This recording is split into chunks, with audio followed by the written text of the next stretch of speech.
ನಿಮ್ಮ news room ಪ್ರತಿದಿನ ರಾತ್ರಿ 9 ಗಂಟೆಗೆ ವಿಶೇಷ ಕಾರ್ಯಕ್ರಮಕ್ಕೆ ಎಲ್ಲರಿಗೂ ಆಧಾರದ ಸ್ವಾಗತ. ನಾನು ರಂಗನಾಥ್ ಭಾರದ್ವಾಜ್. ಒಂದು ಲೆಕ್ಕದಲ್ಲಿ ಖಜಾನೆ ಖಾಲಿಯಾಗಿದೆ, ಪರಿಹಾರದ ಮಾತುಗಳು ಬರ್ತಾ ಇದೆಯಲ್ಲ. ಪರಿಹಾರ ಹಾಗಾದರೆ ಎಲ್ಲಿಂದ ಸಿಗುತ್ತೆ, ಎಷ್ಟು ಉಳಿದಿದೆ, ಬಂದಿರುವಂಥ ಸಂಗ್ರಹ ಆಗಿರುವಂಥ ಹಣ ಎಷ್ಟು, ಏನು ಎತ್ತ, ಇದೆಲ್ಲದರ ವಿವರಗಳನ್ನು ನಾವು ಇವತ್ತು ನಿಮಗೆ ಕೊಡ್ತಾ ಇದ್ದೀವಿ. ಆ ಪರಿಹಾರದ ಮಾತುಗಳು ಕೇಳಿ ಬರ್ತಾ ಇದೆ, ಆದರೆ ನಿಜಕ್ಕೂ ಪರಿಹಾರ ಎಲ್ಲಿಂದ ಸಿಗುತ್ತೆ? ಸರ್ಕಾರದ ಬಳಿ ಏನಾದರೂ ಇದಕ್ಕೆ ಸಂಬಂಧಪಟ್ಟಂಗೆ ಹಣ ಇದೆಯಾ? ಒಂದು ಕಡೆಗೆ ಕೊರೋನಾ ಕಾಟ, ಮತ್ತೊಂದು ಕಡೆಗೆ ಪ್ರಕೃತಿಯ ವಿಕೋಪ, ಎಲ್ಲಿಂದ ತರುತ್ತೆ ದುಡ್ಡನ್ನು ಸರ್ಕಾರ?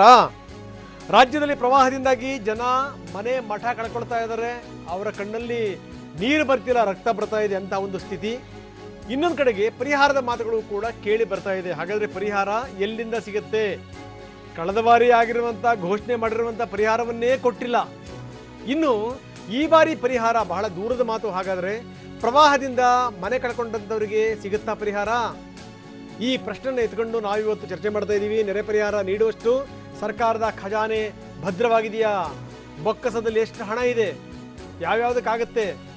ಸರ್ಕಾರ ಘೋಷಣೆ ಮಾಡಿರೋ ಪ್ರಕಾರ ಪರಿಹಾರ ಸಿಗೋದು ಯಾರ್ಯಾರಿಗೆ? ಹಾಗಾದರೆ ಖಾಲಿ ಖಜಾನೆ ಯಾರಿಗೆ ಸಿಗುತ್ತೆ ಪರಿಹಾರ? ಈ ಬಾರಿ ಮನೆ ಕಳ್ಕೊಂಡಂಥವರು ಸರ್ಕಾರವನ್ನು ನಂಬಬಹುದಾ? ಯಾಕಂದರೆ ಕಳೆದ ಬಾರಿ ನೀವೇನು ಘೋಷಣೆ ಮಾಡಿದ್ರಿ ಆ ಪರಿಹಾರವೇ ಸಿಕ್ಕಿಲ್ಲ. ಸರ್ಕಾರದ ಬೊಕ್ಕಸದಲ್ಲಿ ಎಷ್ಟು ಹಣ ಇದೆ, ಖಜಾನೆಯ ಕಂಪ್ಲೀಟ್ ಡೀಟೇಲ್ಸ್ ಅನ್ನು ನಾವು ಇವತ್ತು ನಿಮ್ಮ ಮುಂದಿಡ್ತಾ ಇದ್ದೀವಿ. ಖಜಾನೆ ಖಾಲಿಯಾಗಿದೆ, ಇನ್ನೊಂದು ಕಡೆಗೆ ಘೋಷಣೆಗಳು ಮೊಳಗ್ತಾ ಇವೆ, ನಾವು ಅಷ್ಟು ಪರಿಹಾರ ಕೊಡ್ತೀವಿ, ಇಷ್ಟು ಪರಿಹಾರ ಕೊಡ್ತೀವಿ ಅನ್ನುವಂಥದ್ದು. ಜನ ಮನೆ ಮಠ ಕಳ್ಕೊಂಡಿದ್ದಾರೆ, ಬಹಳ ಸಂಕಷ್ಟದಲ್ಲಿದ್ದಾರೆ. ಹಾಗಾದರೆ ಏನಾಗಿದೆ? ಹಾಗಾದರೆ ಎಲ್ಲಿಂದ ತರ್ತೀರಿ ನೀವು ಹಣವನ್ನ? ಯಾರ್ಯಾರಿಗೆ ಕೊಡ್ತೀರಿ ಹಣವನ್ನ? ಸೊ ಇದೆಲ್ಲದರ ವಿವರಗಳನ್ನು ನಾವು ಇವತ್ತು ನಿಮ್ಮ ಮುಂದಿಡ್ತಾ ಇದ್ದೀವಿ. ಯಾಕಂದರೆ ಘೋಷಣೆಗಳಿಗೆ ಕೊರತೆ ಇಲ್ಲ, ಆದರೆ ಘೋಷಣೆ ಮಾಡಿದ ರೀತಿಯಲ್ಲಿ ನೀವೇನಾದರೂ ದುಡ್ಡನ್ನು ಕೊಡ್ಲಿಕ್ಕೆ ಸಾಧ್ಯನಾ? ಅಷ್ಟೊಂದು ನಿಮ್ಮ ಬೊಕ್ಕಸದಲ್ಲಿ ಹಣ ಇದೆಯಾ? ಹೇಗೆ ಕೊಡ್ತೀರಿ, ಹೇಗೆ ವ್ಯವಸ್ಥೆ ಮಾಡ್ತೀರಿ? ಎಲ್ಲಿಂದ ಬರುತ್ತೆ? ಹಾಗಾದರೆ ಎಷ್ಟು ಸಂಗ್ರಹ ಆಗಿದೆ? ಹಾಗಾದರೆ ರಾಜಸ್ವ ಈ ಪ್ರಶ್ನೆನ ಕೇಳಲೇಬೇಕು. ತೆರಿಗೆ ಸಂಗ್ರಹ ಎಷ್ಟಾಗಿದೆ? ಪ್ರವಾಹದಿಂದ ಹಾನಿಗೊಳಗಾದಂಥವರಿಗೆ ಪರಿಹಾರ ನಿಗದಿಯಾಗಿದೆಯಲ್ಲ, ಹಾಗಾದರೆ ಕಳೆದ ಬಾರಿ ಕೊಟ್ಟಂಥ ಪರಿಹಾರ ನೀವು ಕೊಟ್ಟಿಲ್ಲ ಇನ್ನೂ.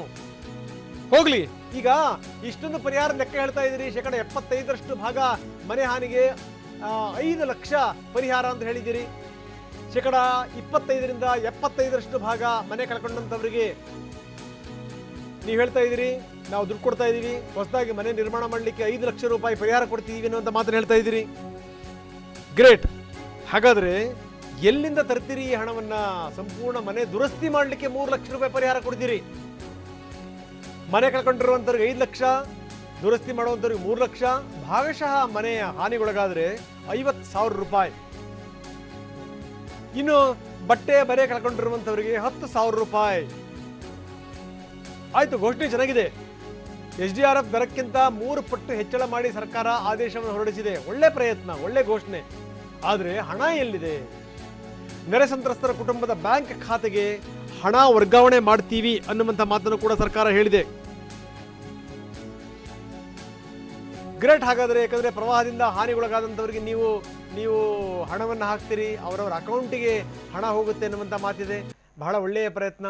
ನೀವು ನಿಗದಿ ಮಾಡಿರೋಕ್ಕಿಂತ ಹೆಚ್ಚನ್ನೇ ಘೋಷಣೆ ಮಾಡಿದ್ದೀರಿ. ಆದರೆ ನಿಜಕ್ಕೂ ನಿಮಗೆ ಏನಾದರೂ ಕೊಡಲಿಕ್ಕೆ ಹಣ ಇದೆಯಾ? ಇಲ್ಲಿ ಒಂದು ಪ್ರಶ್ನೆ ಅತ್ಯಂತ ಸಹಜವಾಗಿ ಉದ್ಭವ ಆಗುತ್ತೆ. ಕಳೆದ ಬಾರಿ ನೀವು ಘೋಷಣೆ ಮಾಡಿದ್ರಲ್ಲ, ಕಳೆದ ಬಾರಿ ತೊಂದರೆ ಇಲ್ಲದಂಥ ಸಂದರ್ಭದಲ್ಲಿ ಆವಾಗ ಘೋಷಣೆ ಮಾಡಿದಂಥ ಹಣ ಇದುವರೆಗೂ ಬಂದಿದೆಯಾ? ಸಿಕ್ಕಿದೆಯಾ? ಹಣ ಪರಿಹಾರ ಸಿಕ್ಕಿದೆಯಾ? ಮೊದಲು ಹೇಳಿದವರಿಗೆ ನೀವು ಪರಿಹಾರ ಕೊಟ್ಟಿಲ್ಲ, ಇನ್ನು ಈಗ ಪರಿಹಾರ ಕೊಡ್ಲಿಕ್ಕೆ ಸಾಧ್ಯನಾ? ಪೂರ್ತಿ ಮನೆ ನಿಮಗೆ ನಾಶವಾಗಿತ್ತು ಅಂದರೆ 5 ಲಕ್ಷ ರೂಪಾಯಿ ಪರಿಹಾರ. ಮನೆ ಭಾಗಶಃ ಏನಾದರೂ ನಿಮಗೆ ಡ್ಯಾಮೇಜ್ ಆಗಿತ್ತು ಅಂತಂತಂದರೆ ನಿಮಗೆ 3 ಲಕ್ಷ ಪರಿಹಾರ. ಆಯ್ತಪ್ಪ ನಾವು ದುರಸ್ತಿ ಮಾಡ್ಕೋತೀವಿ ಅಂತಂತಂದ್ರೆ ಅದಕ್ಕೊಂದಿಷ್ಟು ಪರಿಹಾರ. ಬಟ್ಟೆ ಬರೆ ಕಳ್ಕೊಂಡಿರುವಂಥವ್ರಿಗೆ ಒಂದಿಷ್ಟು ಪರಿಹಾರ. ಎಲ್ಲಿದೆ ಹಾಗಾದರೆ? ಖಾಲಿ ಖಜಾನೆ ಆಗಿರುವಂಥ ಸಂದರ್ಭದಲ್ಲಿ ಇಷ್ಟೊಂದು ಹಣವನ್ನು ನೀವು ಹೆಂಗೆ ಹೊಂದಿಸ್ತೀರಿ, ಹೆಂಗೆ ಕೊಡ್ತೀರಿ? ಈ ಪ್ರಶ್ನೆ ಅತ್ಯಂತ ಸಹಜವಾಗಿ ಇಲ್ಲಿ ಉದ್ಭವ ಆಗುತ್ತೆ. ನೆರೆ ಸಂತ್ರಸ್ತರ ಕುಟುಂಬದ ಬ್ಯಾಂಕ್ ಖಾತೆಗಳಿಗೆ ನಾವು ನೇರವಾಗಿ ಹಣ ಬಿಡುಗಡೆ ಮಾಡ್ತೀವಿ ಅನ್ನುವಂಥ ಮಾತನ್ನು ಸರ್ಕಾರ ಹೇಳ್ತಾ ಇದೆ. ಒಳ್ಳೆ ಪ್ರಯತ್ನ. ಆದರೆ ದುಡ್ಡಿದೆಯಾ? ಎಷ್ಟು ಸಂಗ್ರಹ ಆಗಿದೆ? ಹಾಗಾದರೆ ಟ್ಯಾಕ್ಸ್ ಎಷ್ಟು ಸಂಗ್ರಹ ಮಾಡಿದ್ದೀರಿ? ಕೊರೋನಾ ಹೊಡೆತಕ್ಕೇ ಒಂದು ಲೆಕ್ಕದಲ್ಲಿ ಏನು ಅಂದರೆ ಅಲುಗಾಡು ಹೋಗಿದೆ. ಇಂಥ ಸಂದರ್ಭದಲ್ಲಿ ಈ ರೀತಿ ಮತ್ತೊಂದು ಆಘಾತ. ದುಡ್ಡು ಎಲ್ಲಿಂದ ಇದೆ? ಜಿಲ್ಲಾಧಿಕಾರಿಗಳ ಖಾತೆಗೆ ನೇರ ಪರಿಹಾರಕ್ಕೆ ಅಂತ ನೀವು 5 ಕೋಟಿ ರೂಪಾಯಿ ಬಿಡುಗಡೆ ಮಾಡ್ತೀನಿ ಅನ್ನುವಂಥ ಮಾತನ್ನು ಹೇಳಿದ್ದೀರಿ. ನೆರೆ ಪೀಡಿತ ಜಿಲ್ಲೆಗಳ ಜಿಲ್ಲಾಧಿಕಾರಿಗಳ ಖಾತೆಗೆ ನೇರವಾಗಿ ಹಣ ಸಂದಾಯ ಆಗುತ್ತೆ ಅನ್ನುವಂಥ ಮಾತನ್ನು ಹೇಳ್ತಾ ಇದ್ದೀರಿ. ಗ್ರೇಟ್. ಹಾಗಾದರೆ ದುಡ್ಡಿದೆಯಾ? ಎಷ್ಟಿದೆ ದುಡ್ಡು? 75ರಷ್ಟು ಭಾಗ ಏನಾದರೂ ಮನೆ ಹಾನಿ ಆಯಿತು ಅಂದರೆ 5 ಲಕ್ಷ ರೂಪಾಯಿ, 25ರಿಂದ 75ರಷ್ಟು ಏನಾದರೂ ಮನೆ ಕಳ್ಕೊಂಡಂಥವ್ರಿಗೆ ಅಂತಂದರೆ ಇಷ್ಟು ಲಕ್ಷ ರೂಪಾಯಿ, ಓಕೆ 5 ಲಕ್ಷ ರೂಪಾಯಿ ಕೊಡ್ತೀನಿ ಅನ್ನುವಂಥ ಮಾತನ್ನು ಹೇಳ್ತಾ ಇದ್ದೀರಿ. ಮನೆ ರಿಪೇರಿ ಮಾಡೋಕ್ಕೆ ನೀವು ದುಡ್ಡು ಕೊಡ್ತೀನಿ 3 ಲಕ್ಷ ರೂಪಾಯಿ ಅನ್ನುವಂಥ ಮಾತನ್ನು ಹೇಳ್ತಾ ಇದ್ದೀರಿ. ಬಟ್ಟೆ ಬರೀ ಕಳ್ಕೊಂಡಿರುವಂಥವ್ರಿಗೆ 10,000 ರೂಪಾಯಿ ಕೊಡ್ತೀನಿ ಅನ್ನುವಂಥ ಮಾತನ್ನು ಹೇಳ್ತಾ ಇದ್ದೀರಿ. ಎಷ್ಟು ಜನಕ್ಕೆ ಕೊಡ್ತೀರಿ, ಎಷ್ಟು ಜನಕ್ಕೆ ಪಟ್ಟಿ ಮಾಡ್ತಾ ಇದ್ದೀರಿ, ಏನು ಕತೆ, ನಿಮ್ಮ ಹತ್ರ ದುಡ್ಡಿದೆಯಾ? ಇವೆಲ್ಲ ಪ್ರಶ್ನೆಗಳಿಗೆ ಸರ್ಕಾರ ಇವತ್ತು ಉತ್ತರ ಕೊಡಬೇಕು. ಹಾಗಾದರೆ ನಿಜಕ್ಕೂ ಸರ್ಕಾರದ ಬೊಕ್ಕಸದಲ್ಲಿ ದುಡ್ಡಿದೆಯಾ? ಟ್ಯಾಕ್ಸ್ ಕಲೆಕ್ಷನ್ ಎಷ್ಟಿದೆ? ಆದಾಯದ ಮೂಲಗಳಿಂದಲೇ ರಾಜ್ಯದ ಬೊಕ್ಕಸಕ್ಕೆ ಹೊಡೆತ ಬಿದ್ದಿದೆ. ಕೊರೋನಾ ಎಷ್ಟರ ಮಟ್ಟಿಗೆ ಒಂದು ದೊಡ್ಡ ಗಂಡಾಂತರ ತಂದಿದೆ, ಹೊಡೆತ ಕೊಟ್ಟಿದೆ ಅಂತಂದರೆ 4 ತಿಂಗಳಲ್ಲಿ ಆದಾಯ ಅನ್ನುವಂಥದ್ದು ಭಾರಿ ಕಡಿಮೆಯಾಗಿದೆ. ರಾಜ್ಯದ ಬೊಕ್ಕಸಕ್ಕೆ ಪ್ರಮುಖವಾಗಿ ಹಣ ತರುವಂಥ ಇಲಾಖೆಗಳು ಖಾಲಿ ಹೊಡಿತಾ ಇವೆ, ದುಡ್ಡು ತಂದಿಲ್ಲ. ವಾಣಿಜ್ಯ ತೆರಿಗೆ ಆಗಿರ್ಬೋದು, ಅಬಕಾರಿ ಆಗಿರ್ಬೋದು, ಮೋಟಾರ್ ವಾಹನಗಳು, ಮುದ್ರಾಂಕ ಇಲಾಖೆ ಎಲ್ಲ ಕಡೆಯಿಂದಲೂ ಬರ್ತಿರುವಂಥದ್ದು ಅಷ್ಟರಲ್ಲೇ ಇದೆ. 2019ರ ಏಪ್ರಿಲ್, ಮೇ, ಜೂನ್, ಜುಲೈನಲ್ಲಿ 81,052 ಕೋಟಿ ರೂಪಾಯಿ ಸಂಗ್ರಹ ಆಗಿದೆ. ತೆರಿಗೆ ರೂಪದಲ್ಲಿ ಈ ಇಲಾಖೆಗಳಿಂದ 81,052 ಕೋಟಿ ರೂಪಾಯಿ ಬೊಕ್ಕಸ ಸೇರಿತ್ತು. ಆದರೆ ಕೊರೋನಾ ಹೊಡೆತ ಯಾವ ಬಿತ್ತಲ 4 ತಿಂಗಳಲ್ಲಿ ಆದಾಯಕ್ಕೆ ಖೋತ ಆಯಿತು. ಗಮನಿಸಬೇಕು ಈ ಮಾತನ್ನ. ಯಾಕಂದ್ರೆ ಏಪ್ರಿಲ್, ಮೇ, ಜೂನ್, ಜುಲೈ ತಿಂಗಳಲ್ಲಿ 81,052 ಕೋಟಿ ರೂಪಾಯಿ ಸಂಗ್ರಹ ಆಯಿತು. ಆದ್ರೆ ಈಗ ಎಲ್ಲಿಂದ ತರ್ತೀರಿ? ಅಂದಾಜು 58,422 ಕೋಟಿ ಕೇವಲ 120 ದಿನಗಳಲ್ಲಿ ಖೋತ ಆಗೋಗ್ಬಿಟ್ಟಿದೆ. ಆದಾಯದ ಮೂಲ ಇಲ್ಲ, ಆದಾಯದ ಮೂಲ ಬಂದಾಗ ಹೋಗಿದೆ. ಕೊರೋನಾ ಆದಾಯದ ಮೂಲ ಏನಿದೆಯಲ್ಲ, ಆ ಮೂಲದ ಎಲ್ಲ ಬಾಗಿಲುಗಳನ್ನು ಮುಚ್ಚಿಬಿಟ್ಟಿದೆ. ಇಂಥ ಸಂದರ್ಭದಲ್ಲಿ ಹಾಗಾದರೆ ಜನರಿಗೆ ಕೊಡೋಕೆ ನೀವು ದುಡ್ಡನ್ನು ಎಲ್ಲಿಂದ ತರ್ತೀರಿ? ಎಲ್ಲಿದೆ ಹಣ ನಿಮ್ಮ ಹತ್ರ? ಇದು ಎದ್ದಿರುವಂಥ ಪ್ರಶ್ನೆ. ಯಾಕಂದರೆ ನಾವು ಹೇಳ್ತಾ ಇದ್ವಿ, ಯಾವ್ಯಾವ ತಿಂಗಳಲ್ಲಿ ಏಪ್ರಿಲ್, ಮೇ, ಜೂನ್, ಜುಲೈನಲ್ಲಿ 81,052 ಕೋಟಿ ರೂಪಾಯಿ ಸಂಗ್ರಹ ಆಗಿತ್ತು. ತೆರಿಗೆ ರೂಪದಲ್ಲಿ ಈ ಇಲಾಖೆಗಳಿಂದ 81,052 ಕೋಟಿ ರೂಪಾಯಿ ಬೊಕ್ಕಸವನ್ನು ಸೇರಿತ್ತು. ಒಳ್ಳೆಯದು. ಆದರೆ ಈ ವರ್ಷದ 4 ತಿಂಗಳುಗಳಲ್ಲಿ ಗಮನಿಸಬೇಕು, ಸಂಗ್ರಹ ಆಗಿರುವಂಥದ್ದು ಕೇವಲ 22,630 ಕೋಟಿ ರೂಪಾಯಿ. ಎಲ್ಲಿಯ 81,052 ಕೋಟಿ ರೂಪಾಯಿ, ಎಲ್ಲಿಯ 22,630 ಕೋಟಿ ರೂಪಾಯಿ? ಎಷ್ಟು ಹೊಡೆತ ಬಿದ್ದಿದೆ. ಇಂಥ ಸಂದರ್ಭದಲ್ಲಿ ಸರ್ಕಾರ ಇದೆಲ್ಲವನ್ನು ಕೂಡ ಹೆಂಗೆ ನಿಭಾಯಿಸುತ್ತೆ? ಸಾಲ ಮಾಡುತ್ತಾ? ಕೇಂದ್ರದ ನೆರವನ್ನು ಕೇಳುತ್ತಾ? ಎಲ್ಲಿಂದ ಬರುತ್ತೆ ಆದಾಯದ ಮೂಲ? ಏನು ಮಾಡ್ತೀರಿ? ಬನ್ನಿ, ಇದಕ್ಕೆ ಸಂಬಂಧಪಟ್ಟಂಗೆ ನಮ್ಮ ಪ್ರತಿನಿಧಿ ವಿನಯ್ ಈಗ ನಮ್ಮೊಂದಿಗೆ ನೇರ ಸಂಪರ್ಕದಲ್ಲಿದ್ದಾರೆ. ವಿನಯ್, ಗಮನಿಸಬೇಕಾದಂಥ ಸಂಗತಿ, ಸರ್ಕಾರ ಘೋಷಣೆ ಮಾಡ್ತಾ ಇದೆ. ಈ ಘೋಷಣೆ ಅನ್ನುವಂಥದ್ದು ಇದೆಯಲ್ಲ ವಿನಯ್, ಕೇಳಲಿಕ್ಕೆ ಬಹಳ ಚಂದ. ಅಬ್ಬಾ, ಸರ್ಕಾರ ಇಷ್ಟೊಂದು ಕೊಡ್ತಾ ಇದೆ ಅಂತಪ್ಪ, ಗ್ರೇಟ್. ಆದರೆ ಎಲ್ಲಿದೆ ಹಣದ ಮೂಲ? ಎಷ್ಟಿದೆ ದುಡ್ಡು? ಟ್ಯಾಕ್ಸ್ ಸಂಗ್ರಹ ಇಲ್ಲಿಂದ ಇಲ್ಲಿ ತನಕ ಆಗಿರುವಂಥದ್ದು ಎಷ್ಟು? 4 ತಿಂಗಳಲ್ಲಿ ಖೋತ ಆಗಿರುವಂಥದ್ದು ಎಷ್ಟು? 58,422 ಕೋಟಿ ರೂಪಾಯಿ ಕೇವಲ 120 ದಿನದಲ್ಲಿ, ಬರೀ 4 ತಿಂಗಳಲ್ಲಿ ಇಷ್ಟೊಂದು ಖೋತ ಆಗಿಬಿಟ್ರೆ ದುಡ್ಡು ಎಲ್ಲಿಂದ ತರ್ತಾರೆ ಇವರು? ಏನು ಮಾಡ್ತಾರೆ? ಇದನ್ನೆಲ್ಲ ನಿಭಾಯಿಸ್ಲಿಕ್ಕೆ ಸಾಧ್ಯನಾ ವಿನಯ್? ಹೌದು ರಂಗನಾಥ್, ಒಂದು ಕಡೆ ಕರೋನಾ ಮಹಾಮಾರಿ ಇಡೀ ರಾಜ್ಯವನ್ನು ತತ್ತರಿಸುವಂತೆ ಮಾಡಿದೆ. ಮತ್ತೊಂದು ಅಂದರೆ ಹೇಳಿದ್ರೆ 3-4 ದಿವಸದಿಂದ ಸಾಕಷ್ಟು ಭಾಗಗಳಲ್ಲಿ, ಅಂದರೆ ರಾಜ್ಯದ 11 ಜಿಲ್ಲೆಗಳಲ್ಲಿ ಪ್ರವಾಹ ಉಕ್ಕಿ ಹರಿತಾ ಇದೆ. ಇಂಥ ಸಂದರ್ಭದಲ್ಲಿ ಸರ್ಕಾರ ಹೇಳ್ಕೊಂಡು ಬರ್ತಾ ಇರ್ತಕ್ಕಂಥದ್ದು ಏನು ಅಂತ ಹೇಳಿದ್ರೆ, ಸರ್ಕಾರದ ಖಜಾನೆಯಲ್ಲಿ ಹಣ ಇದೆ, ನಮ್ಮ ಹತ್ರ ಸಾಕಷ್ಟು ಹಣ ಇದೆ, ಯಾರು ಕೂಡ ಆತಂಕಕ್ಕೆ ಒಳಗಾಗೋದು ಬೇಡ ಅಂಥೇಳಿ. ಆದರೆ ಸರ್ಕಾರದಲ್ಲೇ ಇರ್ತಕ್ಕಂಥ ಅಂಕಿಅಂಶಗಳು ಬೇರೆ ಕಥೆಯನ್ನು ಹೇಳ್ತೇವೆ ರಂಗನಾಥ್. ಯಾಕೆ ಅಂತ ಹೇಳಿದ್ರೆ, ಮಾರ್ಚಲ್ಲಿ ಕರೋನಾ ಕಾಣಿಸ್ಕೊಳ್ತು. ಏಪ್ರಿಲ್, ಮೇ, ಜೂನ್ ಮತ್ತು ಜುಲೈ 4 ತಿಂಗಳು ಸರ್ಕಾರದಲ್ಲಿ, ಅಂದರೆ ಸರ್ಕಾರದ ಖಜಾನೆಗೆ ಸಂಗ್ರಹ ಆಗಿರ್ತಕ್ಕಂಥ ತೆರಿಗೆಯ ಮೊತ್ತ ಕೇವಲ ಅಂದಾಜು 22,000 ಕೋಟಿ ಮಾತ್ರ. ಮತ್ತೊಂದು ಇಲ್ಲಿ ಗಮನಿಸಬೇಕು ಏನಂತ ಹೇಳಿದ್ರೆ, 2019ರಲ್ಲಿ ಇದೇ 4 ತಿಂಗಳಲ್ಲಿ ಸಂಗ್ರಹ ಆಗಿದ್ದು ಸುಮಾರು 80,000 ಕೋಟಿ. ಅಂದರೆ ಕೇವಲ ಆ 4 ತಿಂಗಳಲ್ಲಿ ಅಂದಾಜು 58,000 ಕೋಟಿ ರೂಪಾಯಿ ಸರ್ಕಾರದ ಖಜಾನೆಗೆ ಖೋತಾಗಿರ್ತಕ್ಕಂಥದ್ದು. ಬಹಳ ಮುಖ್ಯವಾಗಿ ಇಲ್ಲಿ ಗಮನಿಸಬೇಕಾಗಿರ್ತಕ್ಕಂಥ ಒಂದು ಅಂಶ ಅಂತ ಹೇಳಿದ್ರೆ, ನಮಗೆ ರಾಜ್ಯ ಸರ್ಕಾರದ ಖಜಾನೆಗೆ ದುಡ್ಡು ಹರಿದು ಬರ್ತಕ್ಕಂಥದ್ದು ಕೇವಲ 4 ಇಲಾಖೆಗಳಿಂದ ಮಾತ್ರ. ಅದು ಒಂದು ವಾಣಿಜ್ಯ ತೆರಿಗೆ, 2 ಅಬಕಾರಿ, ಮತ್ತೊಂದು ಮುದ್ರಾಂಕ ಶುಲ್ಕ ಮತ್ತು ವೆಹಿಕಲ್ ರಿಜಿಸ್ಟ್ರೇಷನ್. ಇದು ಸಿಕ್ಕಾಪಟ್ಟೆ ಕಡಿಮೆ ಆಗಿದೆ ರಂಗನಾಥ್. ಕಳೆದ 4 ತಿಂಗಳಲ್ಲಿ ಕೇವಲ 22,000 ಕೋಟಿ ಮಾತ್ರ ಸಂಗ್ರಹ ಆಗಿದೆ. ಆರ್ಥಿಕ ತಜ್ಞರೊಬ್ಬರು ಹೇಳಿದ್ದ ಪ್ರಕಾರ ಕಳೆದ 30-35 ವರ್ಷದಲ್ಲಿ ಇಷ್ಟು ಕಡಿಮೆ ಪ್ರಮಾಣದ ತೆರಿಗೆ ಸಂಗ್ರಹ ಯಾವತ್ತೂ ಕೂಡ ಆಗಿರಲಿಲ್ಲ. ಇದಕ್ಕಿಂತ ದೊಡ್ಡ ಹೊಡೆತ ಬಿದ್ದಿರೋದು ರಾಜ್ಯ ಸರ್ಕಾರಕ್ಕೆ ಏನಂತ ಹೇಳಿದ್ರೆ, ಕೇಂದ್ರ ಸರ್ಕಾರದಿಂದ ರಾಜ್ಯಕ್ಕೆ ಬರಬೇಕಾಗಿರ್ತಕ್ಕಂಥ GST ಪಾಲು, ಅಂದರೆ ಸುಮಾರು 4 ತಿಂಗಳ GST ಪಾಲು ಬಂದಿಲ್ಲ. ಇದೇ ಸುಮಾರು 13,000 ಕೋಟಿ ಆಗುತ್ತೆ. ಅಂದರೆ 58,000 ಕೋಟಿ ನಮಗೆ ತೆರಿಗೆ ಕೋತ ಆಗಿದೆ ಮತ್ತು 13,000 ಕೋಟಿ ಕೇಂದ್ರ ಸರ್ಕಾರದಿಂದ ನಮಗೆ GST ಬಾಕಿ ಬರಬೇಕಾಗಿದೆ. ಸುಮಾರು 90,000 ಕೋಟಿಯಷ್ಟು ಕೋತವನ್ನು ಈಗ ರಾಜ್ಯ ಸರ್ಕಾರ ಅನುಭವಿಸ್ತಾ ಇದೆ. ರಂಗನಾಥ್, ಓಕೆ, ಇದೆಲ್ಲದರ ಜೊತೆಗೆ ಮತ್ತೆ ಸರ್ಕಾರ ಘೋಷಣೆ ಮಾಡ್ತಾನೆ ಇದೆ. ಹಾಗಾದರೆ ಈಗ ಬೇರೆ ಯಾವ ಮೂಲ ಏನು? ಹಾಗಾದರೆ ಇಲ್ಲಿ ಗಮನಿಸಬೇಕಾದಂಥ ಸಂಗತಿ ಅಂತಂದರೆ ಏನಾದರೂ ಹೆಚ್ಚಿನ ಸಾಲ ಮಾಡಬೇಕು ಅಂತ ಇದ್ದಾರಾ, ಅಥವಾ ಏನಾದರೂ ಕೇಂದ್ರದ ನೆರವನ್ನು ಕೇಳ್ತಾರಾ? ಯಾಕೋ ಇತ್ತೀಚಿನ ದಿನಗಳಲ್ಲಿ ಈ ಕೊರೋನಾ ಸ್ಥಿತಿಗತಿಗಳನ್ನು ನೋಡಿದಂಥ ಸಂದರ್ಭದಲ್ಲಿ ಈ ಕೇಂದ್ರದಿಂದ ಬರುವಂಥದ್ದನ್ನು ನಿರೀಕ್ಷೆ ಮಾಡಲಿಕ್ಕೂ ಸಾಧ್ಯ ಇಲ್ಲ. ಯಾಕಂದರೆ ಕಳೆದ ಬಾರಿ ಎಷ್ಟೆಷ್ಟು ಬಂತು ಏನು ಎತ್ತ ನೋಡಿರುವಂಥ ಸಂಗತಿನೇ. ಹೀಗಾಗಿ ಎಕ್ಸ್ಪೆಕ್ಟ್ ಮಾಡೋಕ್ಕಾಗಲ್ಲ. ಹೇಗೆ ನಿಭಾಯಿಸುತ್ತೆ ಸರ್ಕಾರ ಹಾಗಾದರೆ ವಿನಯ್? ಹೌದು ರಂಗನಾಥ್, ಕಳೆದ ಬಾರಿನೂ ಕೂಡ ರಾಜ್ಯದಲ್ಲಿ ಸಾಕಷ್ಟು ನೆರೆ ಬಂದಿತ್ತು.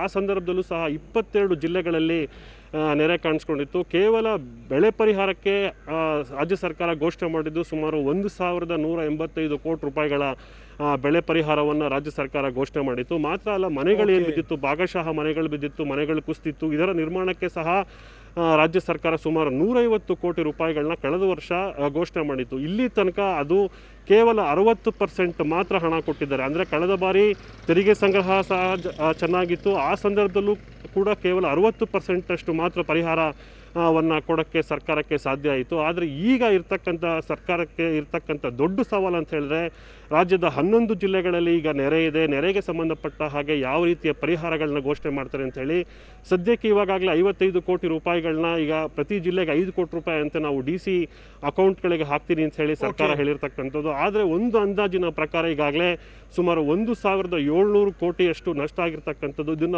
ರಾಜ್ಯ ಸರ್ಕಾರ ಯಾವ ರೀತಿ ತುಂಬತ್ತೆ ಅನ್ನೋದು ಸದ್ಯ ಇರ್ತಕ್ಕಂಥ ಪ್ರಶ್ನೆ. ವಿನಯ್, ಇದ್ರ ಜೊತೆ ನಾವು ಸಾಕಷ್ಟು ಚರ್ಚೆ ಮಾಡಬೇಕಾಗಿದೆ. ಯಾಕಂದರೆ ವಾಣಿಜ್ಯ ತೆರಿಗೆಯ ಬಗ್ಗೆ ನಿಮ್ಮ ಹತ್ರ ಚರ್ಚೆ ಮಾಡಬೇಕು, ಮೋಟಾರ್ ತೆರಿಗೆಯ ಬಗ್ಗೆ ಇದ್ರ ಬಗ್ಗೆ ನಿಮ್ಮ ಜೊತೆ ಚರ್ಚೆ ಮಾಡಬೇಕು, ಇನ್ನು ಎಕ್ಸ್ಟ್ರಾ ಟ್ಯಾಕ್ಸ್ ಏನೇನಿದೆಯಲ್ಲ ಅದರ ಬಗ್ಗೆ ಚರ್ಚೆ ಮಾಡಬೇಕು, ಬೇರೆ ಬೇರೆ ಮೂಲಗಳೇನು, ಅಬಕಾರಿ ಏನು, ಮುದ್ರಾಂಕ ಏನು, ಇದೆಲ್ಲದರ ಬಗ್ಗೆ ನಾವು ಚರ್ಚೆ ಮಾಡಿದ್ದೀನಿ. 2019 ಏಪ್ರಿಲ್ನಿಂದ ಜುಲೈ ತನಕ 49,142 ಕೋಟಿ ರೂಪಾಯಿ ವಾಣಿಜ್ಯ ತೆರಿಗೆ ಸಂಗ್ರಹ ಆಗಿದೆ. ನಾವು ವಾಣಿಜ್ಯ ತೆರಿಗೆಯ ವಿವರಗಳನ್ನು ಕೊಡ್ತಾ ಇದ್ದೀವಿ. ಏಪ್ರಿಲ್ನಿಂದ ಜುಲೈ ತನಕ ಕೋಟಿ ರೂಪಾಯಿಗಳಲ್ಲಿ ನೀವು ನೋಡ್ಕೋಬೇಕು. ಆದರೆ 2020 ಏಪ್ರಿಲ್ನಿಂದ ಜುಲೈವರೆಗೂ ಕೇವಲ 13,800 ಚಿಲ್ಲರೆ ಆಗಿರುವಂಥದ್ದು. ವಾಣಿಜ್ಯ ತೆರಿಗೆಯಲ್ಲಿ ಈ ವರ್ಷ ಒಟ್ಟು 35,286 ಕೋಟಿ ಖೋತ ಆಗಿದೆ. ಗಮನಿಸಬೇಕು ಈ ಸಂಗತಿಯನ್ನು. ಕಳೆದ ಬಾರಿಗಿಂತ ಈ ಬಾರಿ ನಾವು ತೋರಿಸ್ತಾ ಇದ್ದೀವಿ, ಗ್ರಾಫಿಕ್ಸ್ ಮುಖಾಂತರ ನಿಮಗೆ ತೋರಿಸ್ತಾ ಇದ್ದೀವಿ. ನೋಡಿ, 2019ರಲ್ಲಿ ಎಷ್ಟು 49,142 ಕೋಟಿ, 2020ರಲ್ಲಿ 13,800 ಚಿಲ್ಲರೆ ಕೋಟಿ. ನೋಡಿ, ಈಗ 2019ರಲ್ಲಿ 49,142, 2020ರಲ್ಲಿ ನಾವು 13,835. ಖೋತ ಎಷ್ಟು? 35,286 ಕೋಟಿ ರೂಪಾಯಿ. ಎಲ್ಲಿಂದ ತರ್ತಾರೆ ಇಷ್ಟೊಂದು ಖೋತ ಆಗ್ಬಿಟ್ರೆ? ಹೆಂಗೆ ನಿಭಾಯಿಸ್ತಾರೆ, ಹೆಂಗೆ ಹೊಂದಿಸ್ತಾರೆ? ವೆರಿ ವೆರಿ ಇಂಪಾರ್ಟೆಂಟ್ ಸಂಗತಿ ಇದು. ಇನ್ನು ನಾನು ಹೇಳ್ತಿರೋದು ಕೆಲವೇ ತಿಂಗಳುಗಳ ಕಥೆ ಇದು. ಇನ್ನು ವರ್ಷ ಪೂರ್ತಿ ಹಿಂಗೆ ಸ್ಥಿತಿ ಆಗಿಬಿಟ್ರೆ ದೇವರು ಕೂಡ ಕಾಪಾಡಲಿಕ್ಕೆ ಸಾಧ್ಯ ಇಲ್ಲ ನಮಗೆ. ಅಂಥ ಒಂದು ಸ್ಥಿತಿ. ನಾವು ಈ ಏಪ್ರಿಲ್ ಮತ್ತು ಏಪ್ರಿಲ್ನಿಂದ ಜುಲೈ ತನಕದ ಸಂಗ್ರಹಗಳನ್ನು ವಿವರಗಳನ್ನು ಮಾತ್ರ ನಿಮಗೆ ನಿಮ್ಮ ಎದುರುಗಡೆ ನಾವು ಇಡ್ತಾ ಇದ್ದೀವಿ. ಸಂಗ್ರಹ ಆಗಿದ್ದೆಷ್ಟು, 19ರಲ್ಲಿಷ್ಟು, 20ರಷ್ಟು, ಖೋತ 35,286. ಇನ್ನು ಅಬಕಾರಿ ವೆರಿ ಇಂಪಾರ್ಟೆಂಟ್. ಸರ್ಕಾರಕ್ಕೆ ಆದಾಯ ತಂದುಕೊಡುವಂಥದ್ದು ಅಬಕಾರಿನಲ್ಲೂ ಕೂಡ, ಅಬಕಾರಿ ತೆರಿಗೆ ಸಂಗ್ರಹದಲ್ಲೂ ಕೂಡ ಭಾರಿ ಖೋತ ಆಗಿದೆ.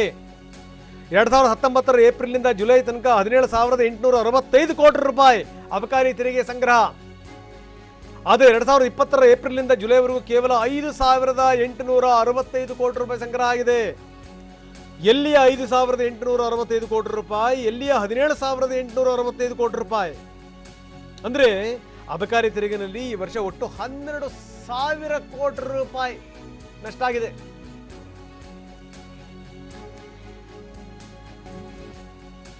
ಇದು ಅಬಕಾರಿದಾಯ್ತಾ? ಇನ್ನು ಮುದ್ರಾಂಕದ್ದೆಷ್ಟು? ಮುದ್ರಾಂಕ ಇಲಾಖೆಯಲ್ಲಿ ಭಾರಿ ತೆರಿಗೆ ಹೊಡೆತ ಬಿದ್ದಿದೆ. ಯಾಕಂದರೆ ಮುದ್ರಾಂಕ ಇಲಾಖೆ ಒಂದು ಲೆಕ್ಕದಲ್ಲಿ ಮಕಾಡೆ ಮಲಗಿದೆ. 2019 ಏಪ್ರಿಲ್ನಿಂದ ಜುಲೈವರೆಗೆ 8,727 ಕೋಟಿ ರೂಪಾಯಿ ತೆರಿಗೆ ಸಂಗ್ರಹ ಆಗಿತ್ತು. 19 ಏಪ್ರಿಲ್ನಿಂದ ಹೇಳ್ತಾ ಇದ್ದೀನಿ. 2020 ಏಪ್ರಿಲ್ನಿಂದ ಜುಲೈವರೆಗೆ 1,860 ಕೋಟಿ ರೂಪಾಯಿ ಅಷ್ಟೇ. ಹಂಗಾದ್ರೆ 6,867 ಕೋಟಿ ರೂಪಾಯಿ ಖೋತ ಆಗಿದೆ ವಾಣಿಜ್ಯ ತೆರಿಗೆನಲ್ಲಿ. ಮುದ್ರಾಂಕ ಇಲಾಖೆಯಲ್ಲಿ ಭಾರಿ ತೆರಿಗೆಯ ಹೊಡೆತ ಬಿದ್ದಿದೆ.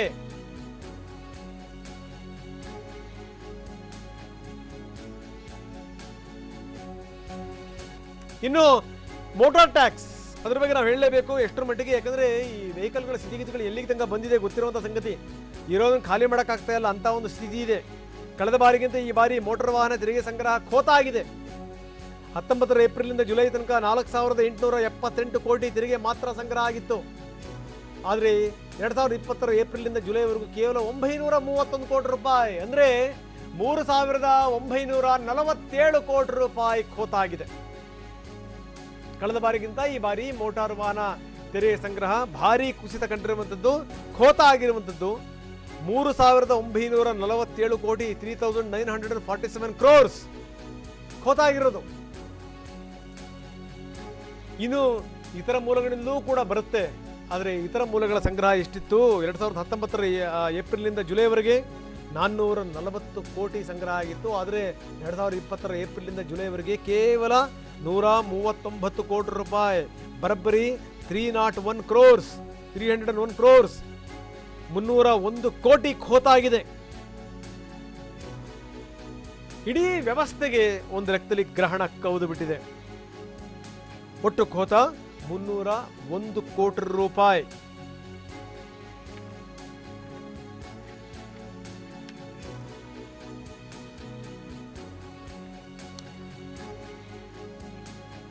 ಒಂದು ಸರಿ ವಿವರಗಳನ್ನು ಕೊಟ್ಟುಬಿಡ್ತೀನಿ ನೋಡಿ. ವಾಣಿಜ್ಯ ತೆರಿಗೆನಲ್ಲಿ ಒಟ್ಟು ಖೋತ 35,286 ಕೋಟಿ ರೂಪಾಯಿ ವಾಣಿಜ್ಯ ತೆರಿಗೆನಲ್ಲಿ. ಇನ್ನು ಅಬಕಾರಿನಲ್ಲಿ ಒಟ್ಟು ಖೋತ 12,000 ಕೋಟಿ ರೂಪಾಯಿ ಅಬಕಾರಿನಲ್ಲಿ, ಎಕ್ಸೈಸಲ್ಲಿ. ಮುದ್ರಾಂಕ ಟ್ಯಾಕ್ಸಲ್ಲಿ ಒಟ್ಟು ಖೋತ 6,867 ಕೋಟಿ ರೂಪಾಯಿ. ಮೋಟಾರ್ನಲ್ಲಿ ಒಟ್ಟು ಖೋತ 3,947 ಕೋಟಿ ರೂಪಾಯಿ. ಇನ್ನು ಎಕ್ಸ್ಟ್ರಾ ಟ್ಯಾಕ್ಸ್ ಆ ವಿಚಾರಕ್ಕೆ ಸಂಬಂಧಪಟ್ಟಂಗೆ ಮಾತಾಡೋದಾದರೆ ಒಟ್ಟು ಖೋತ 301 ಕೋಟಿ ರೂಪಾಯಿ. ಅಂದರೆ ಇಡೀ ವ್ಯವಸ್ಥೆ ಎಷ್ಟರ ಮಟ್ಟಿಗೆ ಅಲ್ಲೋಲ ಕಲ್ಲೋಲ ಆಗಿದೆ. ಇಡೀ ಕೊರೋನಾದಿಂದ ಅದು ಗಮನಿಸಬೇಕಾದಂಥ ಸಂಗತಿ. ಹಾಗಾದರೆ ಈ GST ಇದೆಯಲ್ಲ, ಇದಕ್ಕೆ ವಿಚಾರಕ್ಕೆ ಸಂಬಂಧಪಟ್ಟಂಗೆ ರಾಜ್ಯಕ್ಕೆ ಎಷ್ಟು ಬರಬೇಕು, ಎಷ್ಟು ಎಕ್ಸ್ಪೆಕ್ಟೇಷನ್ ಇತ್ತು, ಎಷ್ಟು ಬಂದಿದೆ, ಏನು ಎತ್ತ, ಇದ್ರ ಬಗ್ಗೆ ಇನ್ನಷ್ಟು ವಿವರಗಳನ್ನು ಕೊಡ್ತೀವಿ. ಇನ್ನು ಕೇಂದ್ರದಿಂದ ಬರಬೇಕಾಗಿರುವಂಥ ಹಣ, GST ಹಣ ಎಷ್ಟು ಬರಬೇಕಾಗಿತ್ತು, ಕೇಂದ್ರದಿಂದ ಎಷ್ಟು ಬಂದಿದೆ, ರಾಜ್ಯಕ್ಕೆ ಬರಬೇಕಾಗಿದ್ದಂಥ GST ಹಣ ಕೂಡ ಇನ್ನೂ ಕೂಡ ಬಂದಿಲ್ಲ. 13,000 ಕೋಟಿ ರೂಪಾಯಿ, 13,000 ಕ್ರೋರ್ಸ್. ಕಳೆದ 5 ತಿಂಗಳಿಂದ ಕೇಂದ್ರ ಸರ್ಕಾರ GST ಹಣನೇ ಕೊಟ್ಟಿಲ್ಲ. 13,017 ಕೋಟಿ ರೂಪಾಯಿ ಆಗುತ್ತೆ ಎಲ್ಲ ಸೇರಿಕೊಂಡು. ಏನು ಮಾಡಬೇಕು? ಕೇಂದ್ರದಿಂದ ಬರಬೇಕಾಗಿರುವಂಥ GST ಬರಲಿಲ್ಲ ಅಂದರೆ ರಾಜ್ಯ ಏನು ಮಾಡಬೇಕಾಗತ್ತೆ? 2020 ಮಾರ್ಚ್ ತಿಂಗಳಲ್ಲಿ 3,555 ಕೋಟಿ ರೂಪಾಯಿ, 2020 ಏಪ್ರಿಲ್ನಲ್ಲಿ 840 ಕೋಟಿ ರೂಪಾಯಿಗಳನ್ನು ಕೇಂದ್ರ ಕೊಡಬೇಕಾಗಿತ್ತು. ಇನ್ನು ಮೇ ತಿಂಗಳಲ್ಲಿ 2011 ಕೋಟಿ ರೂಪಾಯಿಯನ್ನು ರಾಜ್ಯಕ್ಕೆ ಕೊಡಬೇಕಾಗಿತ್ತು. ಜೂನ್ ತಿಂಗಳಲ್ಲಿ 2020 ಜೂನ್ ತಿಂಗಳಲ್ಲಿ 3,137 ಕೋಟಿ ರೂಪಾಯಿನ ಕೊಡಬೇಕಾಗಿತ್ತು. ಇನ್ನು 2020 ಜುಲೈನಲ್ಲಿ 3,474 ಕೋಟಿ ರೂಪಾಯಿಯನ್ನ ರಾಜ್ಯ ಕೊಡಬೇಕಾಗಿತ್ತು. ರಾಜ್ಯಕ್ಕೆ ಕೇಂದ್ರದಿಂದ ರಾಜ್ಯಕ್ಕೆ ಬರಬೇಕಾದಂತಹ GST ಹಣ ಕೂಡ ಬಂದಿಲ್ಲ. ಅದರ ವಿವರಗಳನ್ನು ನಾವು ನಿಮಗೆ ಹಂತ ಹಂತವಾಗಿ ಕೊಡ್ತಾ ಇದ್ದೀವಿ. ಎಷ್ಟು ಬರಬೇಕಾಗಿತ್ತು? 2020 ಮಾರ್ಚ್ ತಿಂಗಳಲ್ಲಿ 3,500 ಚಿಲ್ಲರೆ ಬರಬೇಕಾಗಿತ್ತು. ಇನ್ನು 840 ಕೋಟಿ ರೂಪಾಯಿ ಏಪ್ರಿಲ್ ತಿಂಗಳಲ್ಲಿ ಬರಬೇಕಾಗಿತ್ತು, 840 ಕ್ರೋರ್ಸ್. ಆದರೆ 2011 ಕೋಟಿ ರೂಪಾಯಿ ಮೇ ತಿಂಗಳಲ್ಲಿ ಬರಬೇಕಾಗಿತ್ತು, 2011 ಕೋಟಿ ರೂಪಾಯಿ. ಇನ್ನು ನೋಡ್ತಾ ಇದ್ದೀವಿ, ಒಟ್ಟು ಸರ್ಕಾರ 3,137 ಕೋಟಿ ರೂಪಾಯಿ ಬರಬೇಕಾಗಿತ್ತು, 3,474 ಕೋಟಿ ರೂಪಾಯಿ ಜುಲೈದು ಬರಬೇಕಾಗಿತ್ತು, ಜುಲೈ ತಿಂಗಳದು. ಇನ್ನೂ ಕೂಡ ಬಂದಿಲ್ಲ. ಹಾಗಾದರೆ ಕೇಂದ್ರದಿಂದ ರಾಜ್ಯಕ್ಕೆ ಬರಬೇಕಾದಂಥ GST ಹಣ ಕೂಡ ಬರಲಿಲ್ಲ ಅಂತಂತಂದರೆ ರಾಜ್ಯ ಏನು ಮಾಡಬೇಕು? 5 ತಿಂಗಳಿಂದ ಇಲ್ಲಿ ತನಕ ಕೇಂದ್ರದಿಂದ GST ಹಣ ರಾಜ್ಯಕ್ಕೆ ಬಂದಿಲ್ಲ. ಹೆಚ್ಚು ಕಡಿಮೆ 13,017 ಕೋಟಿ ರೂಪಾಯಿ, 13,000 ಕ್ರೋರ್ಸ್. ಇಂಥ ಸಂದರ್ಭದಲ್ಲಿ ರಾಜ್ಯ ಏನು ಮಾಡಬೇಕು? ಎಲ್ಲಿಂದ ತರಬೇಕು ಹಣವನ್ನು? ಇದು ಗಮನಿಸಬೇಕಾದಂಥ ಸಂಗತಿಯನ್ನು ನಾನು ಇನ್ನೊಂದ್ಸರಿ ಹೇಳ್ಬಿಡ್ತೀನಿ. ಮಾರ್ಚ್ 2020 3,555 ಕೋಟಿ ರೂಪಾಯಿ, ಏಪ್ರಿಲ್ 2020 840 ಕೋಟಿ ರೂಪಾಯಿ, ಮೇ 2020 2,011 ಕೋಟಿ ರೂಪಾಯಿ, ಜೂನ್ನಲ್ಲಿ 3,137 ಕೋಟಿ ರೂಪಾಯಿ, ಜುಲೈನಲ್ಲಿ 3,474 ಕೋಟಿ ರೂಪಾಯಿ. ಟೋಟಲ್ ನಿಮಗೆ 13,017 ಕೋಟಿ ರೂಪಾಯಿ ಬರಬೇಕು. ಇನ್ನೂ ಕೂಡ ಒಂದು ನಯಾ ಪೈಸಾ ಬಂದಿಲ್ಲ ಕೇಂದ್ರದಿಂದ. ಇದು ಸ್ಥಿತಿ. ಇನ್ನು ಇದೆಲ್ಲದರ ಜೊತೆಗೆ ಬೇರೆ ಬೇರೆ ಜಿಲ್ಲೆಗಳಿಗೆ ನೀವು ಪರಿಹಾರ ಘೋಷಣೆ ಮಾಡಿದಿರಲ್ಲ, ಒಳ್ಳೆ ಪ್ರಯತ್ನ, ನಾನು ಇಲ್ಲ ಅನ್ನಲ್ಲ, ಬೇಕು. ಈ ಸಂದರ್ಭದಲ್ಲಿ 11 ಜಿಲ್ಲೆಗಳ ಜಿಲ್ಲಾಧಿಕಾರಿಗಳ ಅಕೌಂಟಿಗೆ ಡೈರೆಕ್ಟಾಗಿ ನೀವು 5 ಕೋಟಿ ರೂಪಾಯಿ ಪರಿಹಾರ ನಿಧಿನ ಹಾಕಿದ್ದೀರಿ. Very good. ಉಡುಪಿ, ಉತ್ತರ ಕನ್ನಡ, ಚಿಕ್ಕಮಗಳೂರು, ಶಿವಮೊಗ್ಗ, ಹಾಸನ, ಹಾವೇರಿ, ಮೈಸೂರು, ಚಾಮರಾಜನಗರ, ಕೊಡಗು, ದಕ್ಷಿಣ ಕನ್ನಡ, ಧಾರವಾಡ, ಇಷ್ಟು ಜಿಲ್ಲೆಗಳಿಗೆ ಓಕೆ. ಆದರೆ ಈಗಾಗಲೇ 11 ಜಿಲ್ಲೆಗಳಲ್ಲಿ ಅಂದಾಜಿಗೂ ಮೀರಿ ಹಾನಿ ಆಗ್ತಾ ಇದೆ. ಯಾವ್ಯಾವ ಜಿಲ್ಲೆಯಲ್ಲಿ 2-3 ದಿನದಲ್ಲಿ ಮಳೆಯಿಂದ ಎಷ್ಟೆಷ್ಟು ಹಾನಿಯಾಗಿದೆ ಅದ್ರ ಬಗ್ಗೆ ಏನಾದರೂ ಮಾಹಿತಿ ಇದೆಯಾ? ಸರ್ಕಾರ ನೀಡ್ತಿರುವಂಥ 5 ಕೋಟಿ ರೂಪಾಯಿ ಪರಿಹಾರ, ಅಂದರೆ ಪರಿಹಾರದ ನಿಧಿ ಇದೆಯಲ್ಲ, ಅದು ಪ್ರವಾಹ ಪರಿಹಾರದ್ದು ಯಾವ ಮೂಲೆಗೆ ಸಾಕಾಗುತ್ತೆ? ಯಾವ ಮೂಲೆಗೆ ಆಗುತ್ತೆ ಸ್ವಾಮಿ? ಅದರಲ್ಲೂ ನಾನು ಹೇಳ್ತಾ ಇದ್ದೀನಿ, ಕೆಲವೊಂದಂತೂ ಅಲುಗಾಡು ಹೋಗ್ಬಿಟ್ಟಿವೆ ಜಿಲ್ಲೆಗಳು. ಉಡುಪಿ, ಉತ್ತರ ಕನ್ನಡ, ಚಿಕ್ಕಮಗಳೂರು, ಶಿವಮೊಗ್ಗ, ಹಾಸನ, ಹಾವೇರಿ, ಮೈಸೂರು, ಚಾಮರಾಜನಗರ, ಕೊಡಗು, ದಕ್ಷಿಣ ಕನ್ನಡ, ಧಾರವಾಡ, ಈ 11 ಜಿಲ್ಲೆಗಳು ಅಲುಗಾಡು ಹೋಗಿವೆ, ಶೇಕ್ ಆಗಿಬಿಟ್ಟಿವೆ ಒಂದು ಲೆಕ್ಕದಲ್ಲಿ. ಇಂಥ ಸಂದರ್ಭದಲ್ಲಿ 5-5 ಕೋಟಿ ರೂಪಾಯಿ ಮನೆ ಕಳ್ಕೊಂಡಿದ್ದಾರೆ, ಹೊಲ ಮನೆಗಳನ್ನ ಕಳ್ಕೊಂಡಿದ್ದಾರೆ, ತೋಟ ಕಳ್ಕೊಂಡಿದ್ದಾರೆ. ನೋಡಿ, ಬಿದ್ದಿರುವಂಥದ್ದು ಮೇಲ್ಛಾವಣಿ ಅಲ್ಲ, ಬಿದ್ದಿರುವಂಥ ಸೂರಲ್ಲ, ಆ ನಂಬಿದ್ರಲ್ಲ, ನಂಬಿಕೆ ಅನ್ನುವಂಥ ಸೂರು ಕೂಡ ನೆಲಕ್ಕೆ ಬಿದ್ದುಬಿಟ್ಟಿದೆ. ಆ ಕಾನ್ಫಿಡೆನ್ಸ್ ಅನ್ನುವಂಥ ಸೂರು ಕೂಡ ನೆಲಕ್ಕೆ ಬಿದ್ದಿದೆ. ಅಷ್ಟೇ ಕಥೆ. ಇಂಥದ್ರಲ್ಲಿ 5-5 ಕೋಟಿ ರೂಪಾಯಿನ ಹಾಕಿದ್ದೀರಿ. ವಿಪರೀತ ಹಾನಿಯಾಗಿರೋರಿಗೆ 5-5 ಕೋಟಿ ರೂಪಾಯಿ ಯಾವ ಮೂಲೆ ಸಾಕಾಗುತ್ತೆ ಸ್ವಾಮಿ? ಒಂದು ರಿಕ್ವೆಸ್ಟ್ ಏನು ಟಿ ವಿ ನನ್ನ ಕಡೆಯಿಂದ ಅಂದರೆ ಸರ್ಕಾರಕ್ಕೆ, ದಯಮಾಡಿ ಭಾಳಷ್ಟು ಹಾನಿಯಾಗಿರುವಂಥ ಜಿಲ್ಲೆಗಳು 11 ಜಿಲ್ಲೆಗಳಿದಾವಲ್ಲ, 11 ಡಿಸ್ಟ್ರಿಕ್ಟ್ಸ್, ಅವಕ್ಕೆ ಹೆಚ್ಚಿನ ಪರಿಹಾರದ ಮೊತ್ತವನ್ನು ಬಿಡುಗಡೆ ಮಾಡಿ. 5 crores 5 ಕೋಟಿ ಯಾವ ಮೂಲೆಗೂ ಕೂಡ ಸಾಕಾಗಲ್ಲ.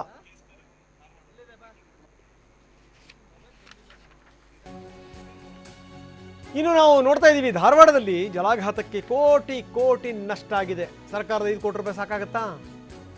ಆಗುತ್ತಾ 5 ಕೋಟಿ ರೂಪಾಯಿ? 37 ಮನೆಗಳಿಗೆ ಹಾನಿಯಾಗಿದೆ. ತಗೊಳ್ಳಿ ನೀವು 5 ಲಕ್ಷ ರೂಪಾಯಿ, 37 ಮನೆಗಳಿಗೆ ಎಷ್ಟಾಯಿತು?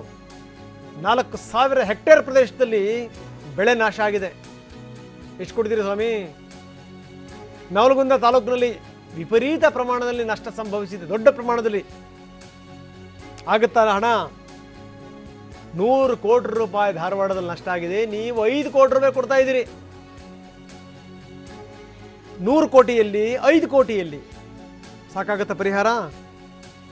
ಇದಕ್ಕೆ ಸಂಬಂಧಪಟ್ಟಂಥವ್ರು ಉತ್ತರ ಕೊಡಬೇಕು. ಯಾಕಂದರೆ ಜಲಾಘಾತಕ್ಕೆ ಕೋಟಿ ಕೋಟಿ ನಷ್ಟ ಸಂಭವಿಸಿದೆಯಲ್ಲ, ನೀವು ಈ ಧಾರವಾಡದ್ದು ಈ 100 ಕೋಟಿ ಆಗುವಂಥ ಕಡೆಗೆ 5 ಕೋಟಿ ಕೊಟ್ಟರೆ ಯಾವ ಮೂಲೆ ಸಾಕಾಗುತ್ತೆ ಹೇಳಿ?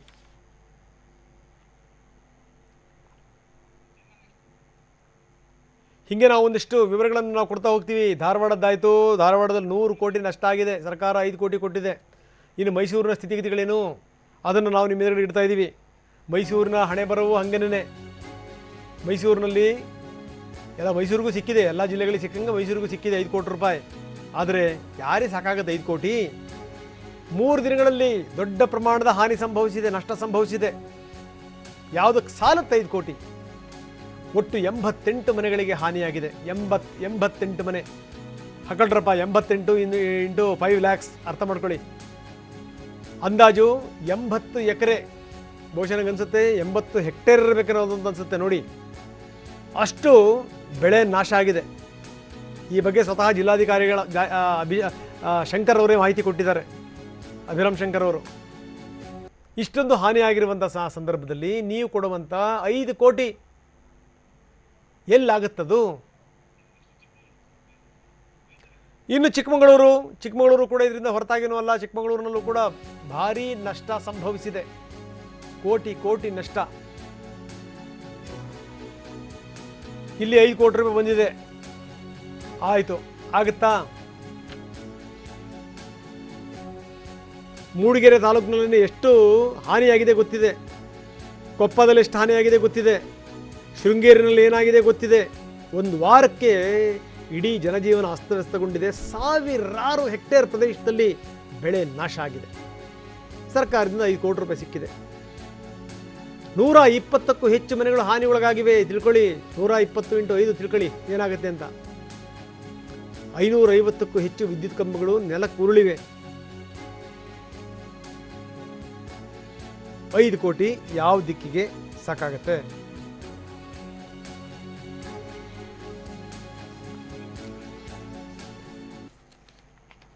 ಸರ್ಕಾರ ಹಣ ಬಿಡುಗಡೆ ಮಾಡ್ತು, ತತ್ಕ್ಷಣಕ್ಕೆ ಪರಿಹಾರ ಹಣವನ್ನು ಬಿಡುಗಡೆ ಮಾಡ್ತು, ಒಳ್ಳೆ ಕೆಲಸ. 5 ಕೋಟಿ ರೂಪಾಯಿ. ಆದರೆ 5 ಕೋಟಿ ರೂಪಾಯಿ ಯಾವ ಮೂಲೆ ಸಾಕಾಗುತ್ತೆ ಸ್ವಾಮಿ? 11 ಜಿಲ್ಲೆಗಳು ಅಕ್ಷರಶಃ ನಲುಗಿ ಹೋಗ್ಬಿಟ್ಟಿವೆ, ಅಲ್ಲ ಅಲುಗಾಡಿಬಿಟ್ಟಿವೆ ಜಿಲ್ಲೆಗಳು.